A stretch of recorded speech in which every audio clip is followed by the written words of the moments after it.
Magandang umaga mga igan, isang dalagita na pilit umanong pinatitikim ng iligal na droga ang nasagip ng mga pulis sa isang raid sa Cabuyao, Laguna. Kalaboso naman ang dalawang lalaking suspect. Darito ang unang ronda ni Jay Sabale, exclusive.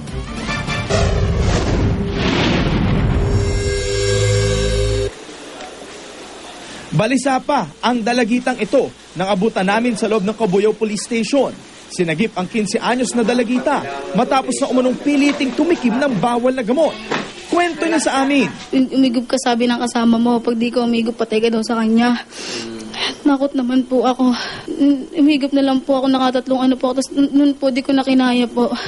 Dagdag pa niya, isinama siya ng isang bagong kilalang kaibigan sa inuupahang bahay ni Renato Abugan sa St. Joseph Village sa Cabuyao, Laguna. Pagdating sa bahay, nadatnan niya si Abugan kasamang isa pang lalaki na kinilalang si Tomas Sansaet. Iniwan siya ng kanyang kaibigan at sinabing babalikan na lamang siya. Netext ko po yung friend ko, di po nagre-reply. 2 araw ko pa lang naman po yung nakilala eh. Tapos nakapadlock po yung gate. Wala na po akong nagawa. Siguro po yung sunod nun, papagalaw ako sa mga lalaki. Siyempre mang may nakatakdang raid ng mga polis sa naturang bahay ng mga oras na iyon. Dahil na rin sa sumbong ng ilang residenteng talamak ang bentahan ng droga doon.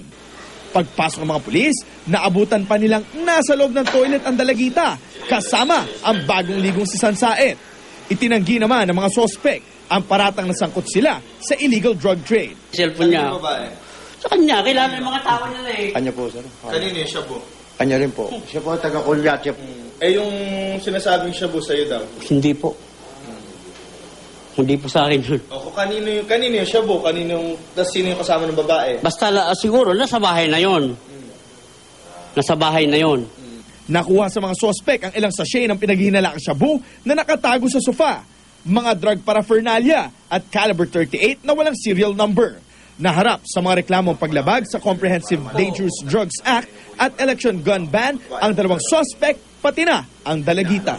At sa mga bata naman, ganun din, wag basta magtitiwala sa mga nakikipagkaibigan. Para sa unang balita, Jay Sabale reporting.